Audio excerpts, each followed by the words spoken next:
This is Face the Nation, broadcasting live from the CNN IBN headquarters in New Delhi with Sagarika Ghosh. Hi there. Contrary to India's demands and some media reports today, Pakistani authorities made it clear that no fresh actions are to be taken against someone seen as India's enemy number one, Hafiz Saeed. But Pakistan's real commitment against militancy will be determined whether or not it can act against its homegrown forces like the Jamaat-ud-Dawa, as many analysts have pointed out.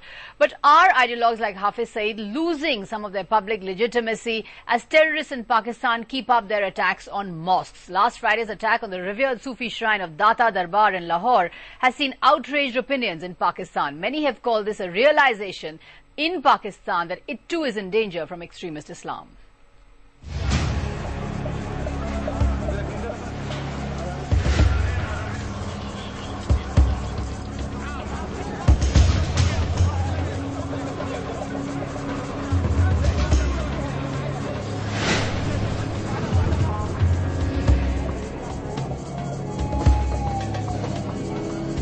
देखो ये उन्होंने बम बने होंगे साथ उनको ऐसे करें तब भी मरे ऐसे करेंगे तब भी मरे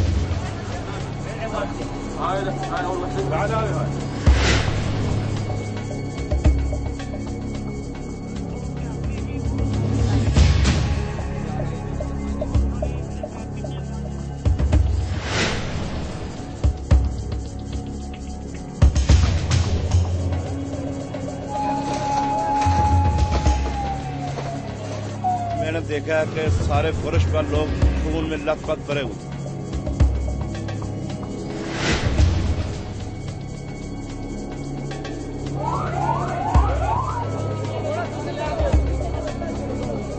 दरबार शरीफ पर ये जो दहशतगर्दी का वाकया हुआ है, हम इसकी भरपूर अंदाज से मजम्मत करते हैं।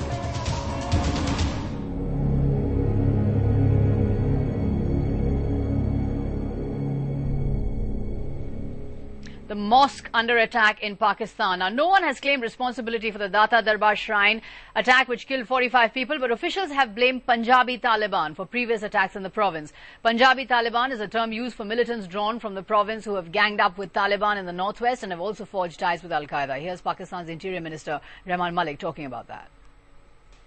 मैंने हमेशा प्रोस्क्राइब्ड ऑर्गेनाइजेशंस की बात की है, टीटीपी की बात की है, अल-कायदा की है.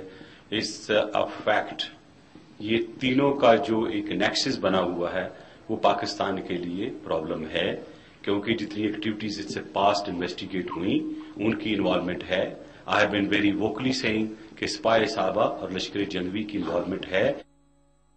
So as the terrorist begins to attack mosques, as terrorism attacks such revered shrines like the Data Darbar, is the consensus against terrorism becoming stronger in Pakistan? We're going to talk about that tonight. Joining us, Amit Ahmad, political analyst, is with us. We have Anjum Rahman, senior Pakistani journalist, joining us right in our studio. Praveen Swami, associate editor of The Hindu, and KC Singh, former diplomat. Thanks very much indeed for joining us. The question we're asking, is Pakistan ready to confront Islamic extremism? What are you telling us there? In fact, 10 yes, 19 no. Let's get into crossfire.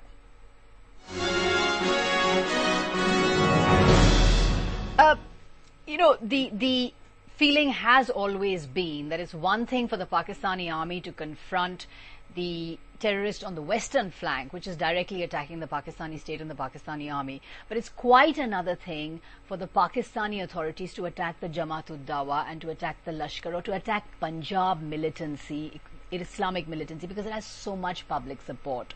Now, when you have an attack like on the Data Darbar, does that resolve or does that support for these groups become a little stronger, become a little weaker, and empower the government a little more to act against these groups? I'd like to think it would.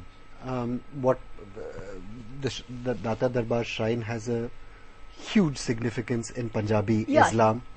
Tell us a little bit about the Data Darbar. Let's bring up a picture if we can about Data Darbar shrine. There it is. It's a fascinating place. I mean, that is the shrine where, ironically, when Ajmal Kasab, the Mumbai gunman, as a young man, ran away from home long before he became a jihadi, he took shelter in that place. And like many Sufi shrines across the region, it has a long history of tolerance. It was of huge importance to not just Punjabi Muslims, but also Punjabi Sikhs and Hindus before partition. It's one of the great centers of our syncretic cultural tradition. And it has a great, importance, not just in Lahore's cultural life, but in Punjabi cultural life. So then can we see this as a seismic moment in Pakistan's fight against terrorism when this shrine is attacked? Maybe, maybe not. I think we have to see how this plays out. I think there are many, many ordinary Punjabis who will be disgusted by what's happened. But at protests yesterday, which we saw on television and on the internet, many of the slogans were anti-American, almost as if there's a disbelief that a Pakistani group could have done this. And, I don't mean to sound cynical, but people under attack often, behave like sheep when they're facing a hungry bear, and they don't think very clearly.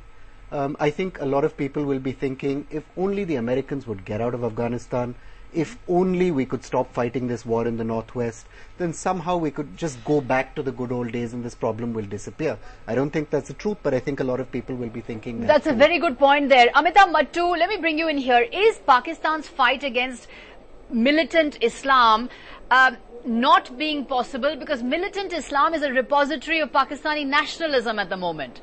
It's the militant Islamists who are keeping up this anti-America rhetoric. It's keeping up the anti-India rhetoric. It's keeping up the anti-West rhetoric. So nationalism is contained in militant Islam, which is why even liberal Pakistanis are not so comfortable attacking these militant groups.